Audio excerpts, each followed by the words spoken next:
Hello friends, welcome to చందమామ కథలు by RK. ఇప్పుడు చెప్పబోయే కథలలో మొదటి కథ దూరపు కొండలు. ఈ కథను రాసిన వారు శ్రీ మల్లవరపు మనోహర రెడ్డి గారు. మన తెలుగులో ఒక సామెత ఉంది, దూరపు కొండల నునుపు అని. ఈ సామెత ఇవాళ రేపు మన సమాజంలో ఉన్న యువతకి అక్షరాలా వర్తిస్తుందండి. సమాజంలో తన స్థానం ఏదో గుర్తించి తన అనుగుణంగా ప్రవర్తించడం అందరికీ చేతనైన పని కాదు. ఎందుకంటే కొందరికి వాస్తవ పరిస్థితులు అర్థం కావు, మరికొందరికి ఊహాలోకానికి వాస్తవ లోకానికి మధ్య ఉన్న తేడా తెలియదు. అలాంటప్పుడు జరగబోయేది ఏమిటో ఈ దూరపు కొండలు అన్న కథలో తెలుస్తుంది. ఇక కథలోకి వెళ్దామా? మాణిక్యపురం జమీందారు మహీధరుడు పెద్ద జమీందారు. ఆయనది చాలా పెద్ద జమీ. ఆయన మంచి దక్షత కలవాడే కాక మంచి రూపసిగా పేరు పొందాడు. ఆయన ఒకసారి దివాన్తో కలిసి మామూలు రైతులాగా దుస్తులు ధరించి ప్రజల బాగోగులు విచారిస్తూ తమ జమీ గ్రామాల్లో తిరగసాగాడు. ఆ సమయంలో ఒక గ్రామం దాపులో ఉన్న ఒక వ్యక్తి చెట్టు ఉరితాడు బిగిస్తూ కనిపించాడు. జమీందారు అతన్ని సమీపించి, చెట్టు కొమ్మకు ఉరితాడు కడుతున్నావు, ఇది నీకోసమా లేక మరెవరికైనా సాయపడేందుకా అని నవ్వుతూ అడిగాడు. ఆ ప్రశ్నకు ఉరితాడు కడుతున్న వ్యక్తి వాళ్ళ కేసు కోపంగా చూస్తూ, ఈ లోకంలో నాకన్నా దురదృష్టవంతుడు మరెవడైనా ఉంటే కదా ఊరిపోసుకు చావడానికి, ఈ ఉరితాడు నా కోసమే అన్నాడు. అలా చెప్పు, ఇంతకు నీకొచ్చిన కష్టమేమిటి అని అడిగాడు జమీందారు. కష్టమా? అయ్యో, నాకొచ్చిన ఈ కష్టాన్ని నుంచి ఈ ఉరితాడు తప్ప హరిహర బ్రహ్మాదులు కూడా నన్ను తప్పించలేరు. నా పేరు సీతాపతి. చిన్నతనం నుంచి ఎంతగానో ప్రేమించి పెళ్లాడాలి అనుకున్న నా మరదలు జలజాక్షి నన్ను కాదని ఈ మాణిక్యపురం జమీందారును పెళ్లాడుతుందట. వాళ్ళ నాన్న ఎంత నచ్చజెప్పి చూసినప్పటికీ ససేమీరా బుద్ధి మార్చుకోనన్నది. దాంతో విరక్తి కలిగి ఇలా ఉరిపోసుకోబోతున్నాను అన్నాడు అతను. జమీందారు ఆశ్చర్యపడి, నీ మరదలకి మతి చెల్లించి ఉంటుంది, మంచి వైద్యుడికి చూపించలేకపోయారా అన్నాడు. నా మరదల మతి చాంచల్యం వైద్యంతో కుదిరేది కాదు.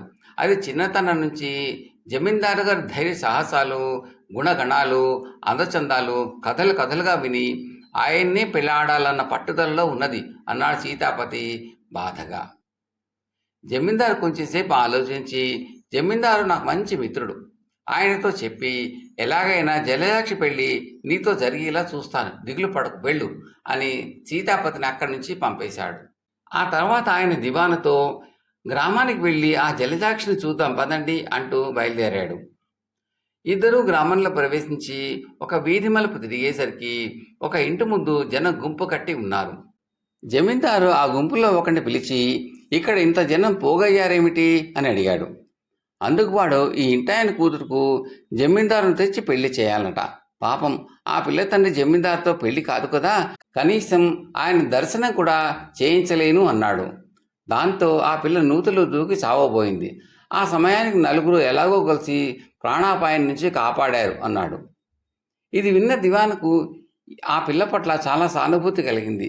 ఆయన జమీందారుతో, పాపం ఆ పిల్ల మీకోసం ప్రాణాలైనా వదిలేటుంది, పోనీ తమరు వివాహం మాట రాదా అన్నాడు. జమీందారు కంగారు పడిపోతూ, ఉన్న ఒక భార్య చాలదా, దయచేసి ఇలాంటి సలహాలు ఇవ్వక సీతాపతితో జలజాక్షి పెళ్లి జరిగే మార్గం ఆలోచించండి అన్నాడు. ఇద్దరూ దివాణానికి బయలుదేరి దారి పొడవునా ఆలోచిస్తూ చివరకు ఒక ఉపాయం కనిపెట్టారు.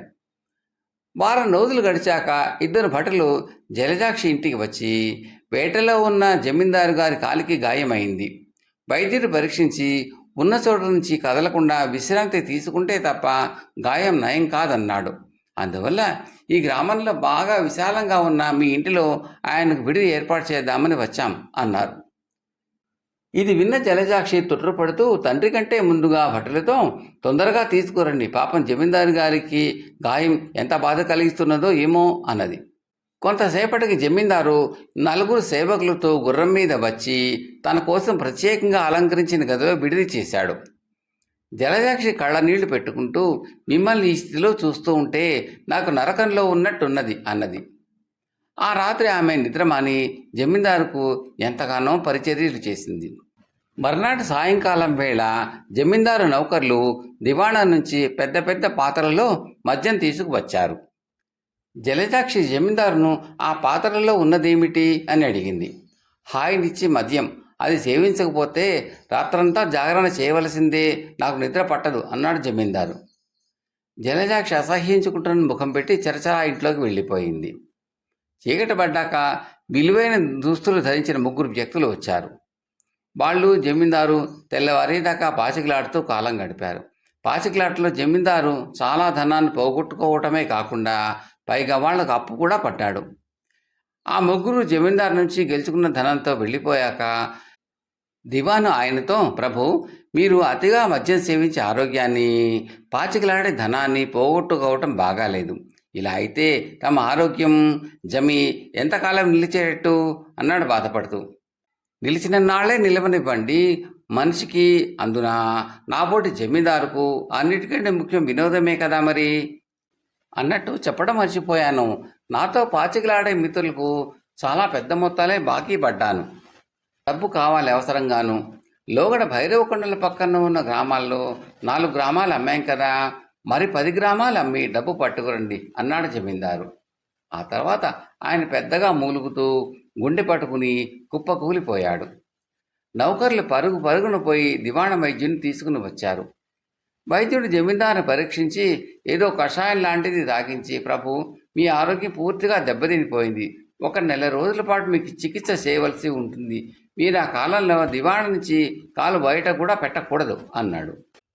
కొద్దిసేపట్లో జమీందారు ప్రయాణానికి ఏర్పాట్లు జరిగినాయి. ఆయన బయలుదేరబోతూ పెరట్లో నూతి దగ్గర ఉన్న జలజాక్షి దగ్గరకు వెళ్ళి, జలజాక్షి, నీ అందం, నీవు చేసిన సేవ నన్ను ఎంతో ఆనందపరిచాయి. దివాణం చేరాక తగిన ఏర్పాటు చేసి కబురంపుతాను.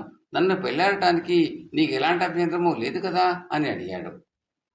అందుకు జలజాక్షి, క్షమించండి ప్రభు, ఒకప్పుడు మిమ్మల్ని పెళ్ళాడాలి అని అనుకున్న మాట నిజమే.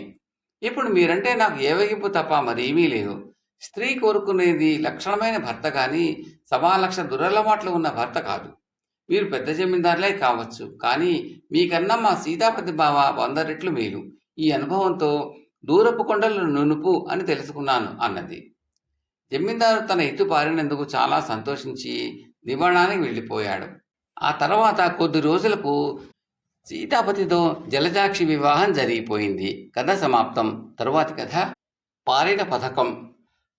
ఈ కథను రాసిన వారు శ్రీ టి ఖాదర్ అలీ ఖాన్ గారు.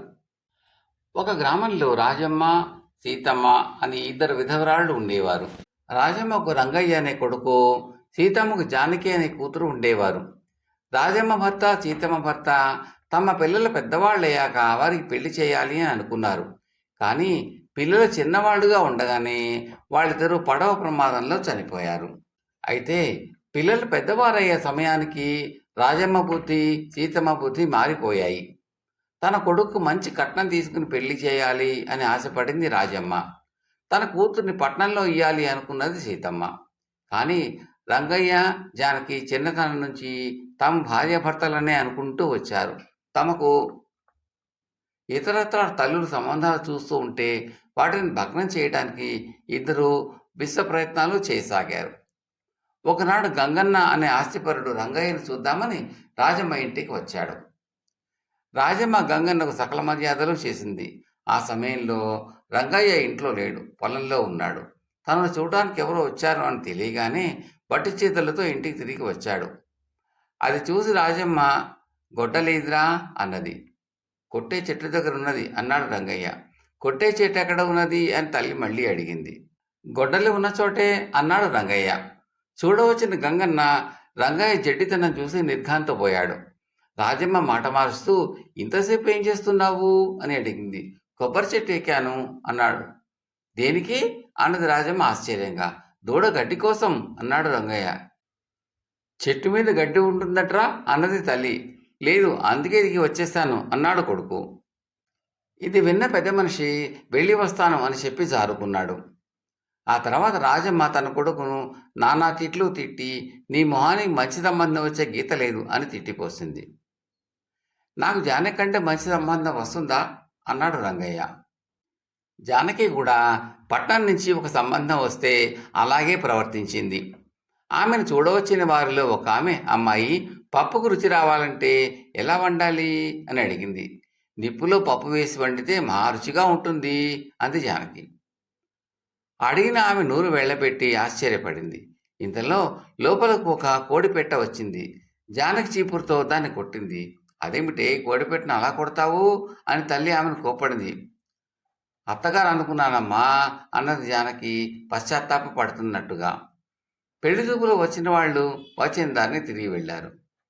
తాము చెప్పిన మాటలు తమ పిల్లలు వినరని రాజమ్మ సీతమ్మ కూడా తెలుసుకుని వాళ్ళకు తమ భర్తలు కోరినట్టే పెళ్లి నిశ్చయించారు. కథ సమాప్తం. తరువాతి కథ కోళ్ల దొంగ. ఈ కథను రాసిన వారు శ్రీ ఎస్ నిర్మల గారు. ఒక గ్రామంలో కన్నయ్య అనే కాపు ఉండేవాడు. అతను బొత్తిగా అమాయకుడు. ఎవరేది చెప్పినా నమ్మి మోసపోయేవాడు. కానీ అతని భార్య కన్నమ్మ కాస్త చురుకైనది. కుటుంబ భారం మోయటం తన భర్త వల్ల కాదని తెలుసుకుని ఆమె తనకి ఉన్న నగలు అమ్మి 50 కోళ్లను కొని వాటి గుడ్లు ఊళ్ళో వాళ్ళకు అమ్మి సంసారం జరుపుతూ వచ్చింది. కన్నయ్యకు పొరుగున చలమయ్య అనే ధనికుడు ఉండేవాడు. అతను పరమలోభి. తన డబ్బంతా ఇనపెట్టెల్లో పెట్టి పూజిస్తూ ఉండేవాడు. అతనికి కోడికూర అంటే చాలా ఇష్టం. కానీ డబ్బు పెట్టి కొనాలంటే అతని ప్రాణం విలవిల్లాడిపోయేది. కన్నయ్య ఆవరణలో కోళ్లను రోజు చూస్తూ ఉంటేను అతని ప్రాణం పీకుతూ ఉండేది. అందుచేత చలమయ్య రాత్రి వేళలా అప్పుడు కన్నయ్య ఇంటి గోడ దూకి కోళ్లను కాజేయడం ప్రారంభించాడు. కొన్ని రోజుల అనంతరం కన్నమ్మ తన కోళ్లు తరిగిపోతూ ఉండటం గమనించింది. దొంగను పట్టాలని ఆమె ప్రతి రాత్రి కోళ్ల కోసం కాపలా ఏర్పాటు చేసింది. ఒకరోజు కన్నమ్మ కాపలా ఉంటే మరొక రోజు కన్నయ్య కాపలా ఉంటూ వచ్చాడు. కన్నమ్మ రాత్రల్లా మేలుకునే ఉండేది. కానీ కన్నయ్య గురకబెట్టి నిద్రపోయేవాడు. ఈ సంగతి కనిపెట్టిన చలమయ్య కన్నయ్య కాపలా ఉన్న రాత్రులే కోళ్లను దొంగిలించేవాడు. నువ్వొట్టి నిద్రమోహం వాడివి, నువ్వు కాపలా ఉన్నా ఒకటే లేకపోయినా ఒకటే, ఇలా అయితే మనం అడుక్కు తినవలసిందే అని కన్నమ్మ భర్తను గట్టిగా చిబాట్లు వేసింది ఒకసారి. కన్నయ్యకు పౌరుషం వచ్చి తన వంతు వచ్చిన రాత్రి నెత్తిన గొంగళి కప్పుకుని చీకట్లో కూర్చుని కాపలా కాయసాగాడు. అర్ధరాత్రి వేళ కోళ్ల గూడి దగ్గర అలికిడి అయింది. ఎవరో ముసుగు వేసుకుని అక్కడ తచ్చాడుతూ ఉండటం చూసి కన్నయ్య ఆ మనిషి మీద పడి పట్టుకున్నాడు. అయితే చలమయ్య కన్నయ్య కన్నా బలమైనవాడు కావటం చేత పట్టు తప్పించుకుని పెరటి గోడ దూకి పారిపోయాడు. కానీ ఈ పెనుగులాట్లో చలమయ్య బొడ్లో ఉండే తాళం చెవులు గుద్ది కింద పడిపోయింది. దొడ్లో ఆయన అలికిడికి కన్నమ్మ లేచి దీపం తీసుకుని ఇంట్లో నుంచి కోళ్లగూటి దగ్గరకు వచ్చి దొంగ వచ్చాడా ఏం అన్నది. చిక్కిన దొంగను జారిపోనిచ్చిన కన్నయ్య వెర్రిమొహం వేశాడు. తన భర్త చేతకానితనానికి విసుక్కుంటున్న కన్నమ్మకు దీపం వెలుతుల్లో తాళం చెవులు గుర్తు కనబడింది. దొంగ దొరికాడులే, ఈ తాళం చెవుల కోసమైనా మళ్ళా రాకపోడు, అప్పుడైనా పట్టుకో అని కన్నమ్మ ఆ తాళం చెవుల గుర్తు తీసుకుని లోపలికి వెళ్ళిపోయింది. చలమయ్య తనకి ఒక పెద్ద ఆపద తప్పిపోయినందుకు సంతోషించాడు. ఎందుకంటే దొంగగా పట్టుబడి ఉంటే ఇక ఆ ఊళ్ళో తనకు బతికే యోగ్యత ఉండేది కాదు. అతను అలవాటు ప్రకారం తాళం చెవుల కోసం తడుముకుని అవి కన్నయ్య ఆవరణలో జారిపడిపోయినట్టు గ్రహించాడు. కన్నయ్యను అమాయకుని చేసి తన తాళపు చెవుల గుర్తు తిరిగి సంపాదించాలని అతను ఆలోచన చేశాడు. మర్నాడు చలమయ్య కన్నయ్య ఇంటికి వెళ్ళి, కన్నయ్య, నీకు తొందర పని ఏమీ లేకపోతే కాస్త పొలం దాకా వెళ్ళి వద్దా రారాదు అని అడిగాడు. కన్నయ్య సరేనని బయలుదేరాడు. దారిలో చలమయ్య కన్నయ్యతో, కన్నయ్య, ఈ మధ్య నీ కోళ్లను ఎవరో దొంగిలిస్తున్నారు అని అంటివే, దొంగ చిక్కాడా అని అడిగాడు. కన్నయ్యకు ఎక్కడ లేని హుషారు వచ్చి, అవును చలమయ్య, రాత్రి పట్టుకున్నాను. కానీ వాడి అదృష్టం బాగుంది, తప్పించుకుపోయాడు. లేకపోతే సున్నంలోకి ఎముక మిగిల్చేవాడినా. అయినా వాడి తాళం చెవులు గుర్తి నా దగ్గర చిక్కిందిలే. వాటి కోసం రాడు, అప్పుడు దొరకపుచ్చుకుని నువ్వు చెప్తా వాడి పని అన్నాడు. చలమయ్య ఏదో ఆలోచన వచ్చినట్టు నటించి, చూడు కన్నయ్య, ఇన్నాళ్ళు నీ కోళ్లు దొంగిలించింది మనిషి కాదయ్యా, కోళ్ల పిశాచం. దానికి కోళ్ళంటే మహా ఇష్టంట. మా తాతయ్య చెప్పేవాడు. దానికి శ్మశానంలో ఇన్నపెట్ట ఉంటుందిట. ఆ ఇన్నపెట్ట తాళం చెవులను ఎప్పుడూ అది బొడ్లో దొప్పుకు పెట్టి తిరుగుతుందిట. ఇంకేముంది, నీ పంట పండింది. ఈ అర్ధరాత్రి నీ భార్యకు తెలియకుండా ఆ తాళం చెవులు తీసుకుని శ్మశానానికి రా. నేను కూడా వచ్చి దాని ఇన్నపెట్టి చూపిస్తాను. ఒక్కటి మాత్రం జాగ్రత్త, ఆ పిశాచం శ్మశానంలోనే ఉండొచ్చు. ఈ రహస్యం నీ పెళ్ళానికి మాత్రం చచ్చినా చెప్పకు అన్నాడు. పాపం కన్నయ్య ఇదంతా నిజమన్న పూర్తిగా నమ్మేశాడు. ఆ రాత్రి కోళ్లు కాయటం కన్నమ్మ వంతు కనుక ఆమె పెరట్లో పడుకుంది. ఆ రాత్రి బాగా పొద్దుపోయాక కన్నయ్య లేచి కన్నమ్మ పెట్టెలోంచి తాళం చెవులు గుర్తు తీసుకుని ఊరికి మైలు దూరంలో ఉన్న శ్మశానానికి వెళ్ళాడు. అక్కడ సమాధి పక్కన కన్నయ్యకి ఒక ఆకారం కనిపించింది. అది చలమయ్యే అనుకుని కన్నయ్య చిన్న గొంతుతో, చలమయ్య ఇట్రా, ఇదిగో తాళం చెవులు తెచ్చాను అంటూ తాళం చెవులు గుత్తి తన చేతిలో పట్టుకుని ఊపాడు. నిజానికి ఆ ఆకారం చలమయ్యే, కానీ అతను మాట పలుకు లేకుండా కన్నయ్య తాళం చెవులు గుత్తి లాక్కోబోయాడు. అది కోళ్ల పిశాచమని, తాళం చెవులు లాగేసుకో చూస్తున్నదని అనుకుని కన్నయ్య తన శక్తి కొద్దీ పోరాడాడు. చివరకు చలమయ్య తన తాళం చెవులు గుర్తుని కన్నయ్య చేతుల నుంచి ఎలాగో లాగేసుకున్నాడు. కానీ ఆ పెనుగులాటలో చలమయ్య వేలి ఉంగరం కన్నయ్య చేతిలోకి ఊడి వచ్చేసింది. ఇది గమనించకుండానే చలమయ్య పారిపోయి చీకట్లో అదృశ్యమయ్యాడు. తాళం చెవులు గుర్తి పోయినా బంగారం ఉంగరం దొరికినందుకు తృప్తిపడి కన్నయ్య ఇంటికి చేరుకున్నాడు. తెల్లవారుగానే కన్నయ్య తన భార్యతో క్రితం రోజు చలమయ్య తనతో అన్న మాటలు, రాత్రి శ్మశానంలో పిశాచంతో పెనుగులాట గురించి చెప్పి తనకు దొరికిన ఉంగరం ఆమెకు చూపించాడు. అది చలమయ్య ఉంగరమని చూడగానే కన్నమ్మ కనిపెట్టింది. అది కాక దాని మీద చలమయ్య పేరు కూడా ఉన్నది. దొంగ దొరికిపోయాడు. కన్నమ్మ గ్రామాధికారి వద్దకు వెళ్ళి ఉంగరం చూపి జరిగిందంతా చెప్పింది. గ్రామాధికారి చలమయ్యను పిలిపించి అతని చేత నేరు ఒప్పించి కన్నమ్మకు నష్టపరిహారం ఇప్పించాడు. ఆ తర్వాత చలమయ్య ఆ గ్రామంలో ఉండలేక ఎటో వెళ్ళిపోయాడు. ఆ పైన కన్నమ్మ ఇంట కొళ్ల దొంగతనాలు జరగలేదు. కథ సమాప్తం. తరువాతి కథ అత్యాశ. అనగా అనగా ఒక ఊర్లో ఒక ముసలవ్వ ఉండేది. ఆమె చాలా భక్తురాలు, ఆచారవంతురాలు కూడాను. ప్రతి ఏకాదశి, అమావాస్య రోజులలో పూర్తిగా ఉపవాసం ఉండి మరుసటి రోజు పురోహితుడిని పిలిచి దేవుడికి పూజ చేయించి కానీ ఆహారం ముట్టేది కాదు. దేవతా పూజలో ఏ లోపము లేకుండా ఉండాలని ఆవిడ కోరిక. వైకుంఠ ఏకాదశి వచ్చింది. అవ్వ తన వాడుక ప్రకారం ఉపవాసం ఉంది. ద్వాదశి నాడు పిందరాళే పురోహితుడిని పూజకు పిలిచింది. పురోహితుడు అత్యాశ గలవాడు. ఆయనకు డబ్బే ప్రధానం కానీ ఇతర గొడవలతో ఆయనకు అవసరమే లేదు. ఆ దినం ఆయనకి చాలా ఆహ్వానాలు వచ్చాయి. అందరితో చెప్పాడు వస్తాను వస్తాను అని. ఏదో 10 ఇళ్లకు పోతే 10 రూపాయలు వస్తాయి కదా అని. కొందరి ఇళ్లకు పోయాడు మన పురోహితుడు. ఏదో గుణగుణ గొణిగాడు. పూజ చేసినట్టు నటించాడు. పాపం వాళ్ళ అమాయకులు అయ్యగారు చెప్పిందే వేదం అనుకున్నారు. దక్షిణలు ఇచ్చారు. అయ్యగారు 2ని పెట్టుకుని అవ్వగారింటికి వచ్చాడు. కానీ మన అవ్వ అంత తెలివి తక్కువదనుకున్నారా? కాదు సుమా. పూజకు అవ్వ పూలు, పళ్ళు వగేరాలు అన్నీ సిద్ధం చేయాలి అనుకుంది. కానీ ఇంతలోనే పురోహితుడు వచ్చాడు. పూజకు కూర్చున్నాడు. పూలు వగైరా వస్తువులు తెస్తాను, కొంచెం ఉండమని అవ్వ చెప్పింది. కానీ పురోహితుడు ఇప్పుడు అవన్నీ అవసరం లేదు అంటూ పూజ మొదలుపెట్టాడు. ఆయనకు ఇంకా ఆహ్వానాలు ఉన్నాయి కదా మరి. సరే, అక్షింతలు తీసుకున్నాడు. పుష్పార్థం అక్షతాం సమర్పయామి, నారికేలార్థం అక్షతాం సమర్పయామి, దివ్య పరిమళ గంధార్థం అక్షతాం సమర్పయామి, అది ఇది అక్షతాం సమర్పయామి అంటూ కొంచెంసేపు గొణిగేసి పూజ ముగించాడు. నిత్య పూజా విధానం పూర్తిగా తెలిసిన అవ్వ ఇదంతా చూస్తూనే ఉంది. అతని తొందర గ్రహించింది. పురోహితుడిపై అవ్వకు కోపం వచ్చింది. ప్రతీకారం చెయ్యాలి అనుకుంది. పురోహితుడు పూజ పూర్తి చేసి దక్షిణ ఇవ్వమని అవ్వని అడిగాడు. అవ్వ ఇంట్లోకి వెళ్ళి కొన్ని అక్షింతలు తెచ్చింది. అయ్య దక్షిణ ఇస్తుందని చెప్పి చేయి చాపాడు. వెంటనే అవ్వ ఆయన చేతిలో అక్షింతలు వేసి దక్షిణార్థం అక్షతాం సమర్పయామి అంటూ వెళ్ళిపోయింది. పురోహితుడు గ్రహించి సిగ్గుపడ్డాడు. తల వంచుకుని వెళ్ళిపోయాడు. ఆ రోజు నుంచి మళ్ళీ ఎప్పుడు ఆయన పూజలో అవకతవకలు చేయలేదు. చూస్తారా మన అవ్వయుక్తి. కథ సమాప్తం. మీకు ఈ కంటెంట్ నచ్చితే లైక్ చేయండి, బంధుమిత్రులు షేర్ చేయండి, సబ్స్క్రైబ్ చేసి గంట సింబల్ కాల్ కూడా నొక్కండి. ఇలా చేయడం వల్ల నేను పెట్టబోయే తదుపరి వీడియోలన్నీ కూడా మీరు చూసి ఆనందించవచ్చు. ఈ కథలపై మీ విలువైన అభిప్రాయాలను కామెంట్తో తప్పక పెట్టండి. చాలామంది చూస్తున్నారు కానీ లైక్ చేయడము, కామెంట్లు పెట్టడము చేయటం లేదని. దయచేసి అవి చేయండి. అది మాకెంతో ప్రోత్సాహాన్ని ఇస్తుందండి. Thank you very much.